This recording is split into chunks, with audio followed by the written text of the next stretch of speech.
This is your second quad. Second quad.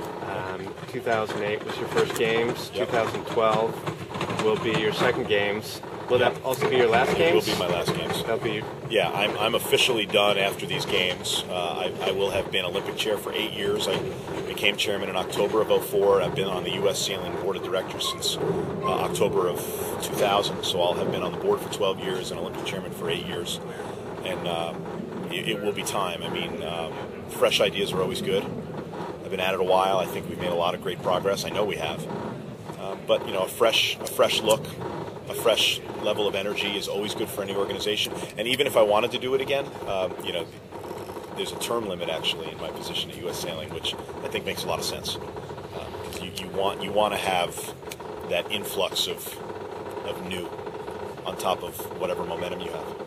You've mentioned that to develop the Olympic program, you need to focus on the sailors. You can't so much focus on the equipment because the equipment can change. And you can have invested significant resources in developing a great, let's use the example, Yingling sailor. Sure. And then they take the Yingling away. Sure. And you have chased something that is no longer there. Right. But given that said, there's got to be preferences in equipment as that decision gets made for the 2016 games. Sure. If you're to have 10 tickets, and you get to write down which boat's going to be on each ticket for those games. Sure. You must have some preferences. Sure. And there's personal preferences, and then there's official U.S. position. And I actually am not on our delegation, and I actually don't vote. But my job and the Olympic Sailing Committee's job is, as we mentioned earlier, is to produce the most successful Olympic program possible.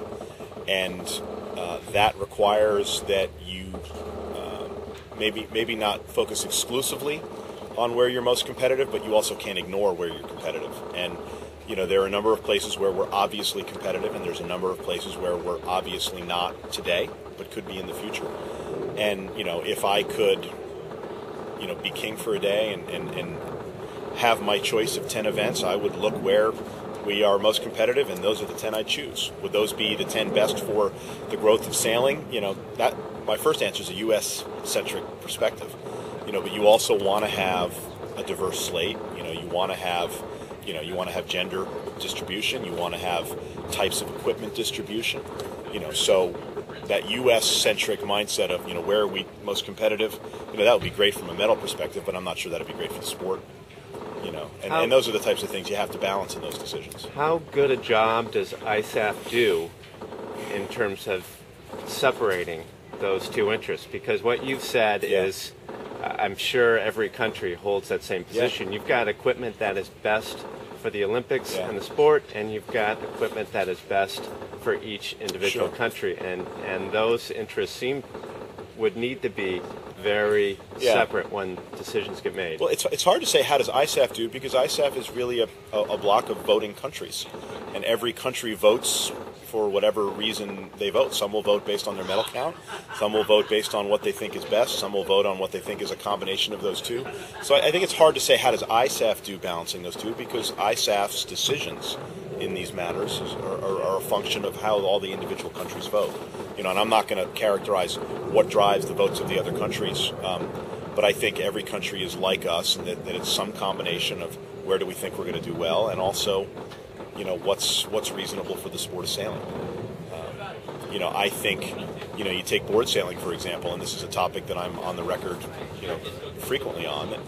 It's no surprise that while I think we're very quickly heading in the right direction in some ways, our results to date have not been as strong there as they have been in some other places. But intellectually, I see the value for the sport globally having boards in the Olympics. It's a low barrier to entry from a cost perspective. Lots of countries can do it, and it's the type of event, men or women, where you can have countries compete in the Olympics in sailing that might not be able to compete anywhere else. And there's no question there's value in that for the sport, because what we all really want is for the sailing to stay in the Olympics, or maybe not everybody, but what many want is for sailing to stay in the Olympics. And one of the ways that the IOC will evaluate that is how broadly, is the participation globally. So classes like a board that have a broad country participation level are really good in that perspective. My personal opinions on what the classes should be probably aren't relevant, so I'm not gonna go there.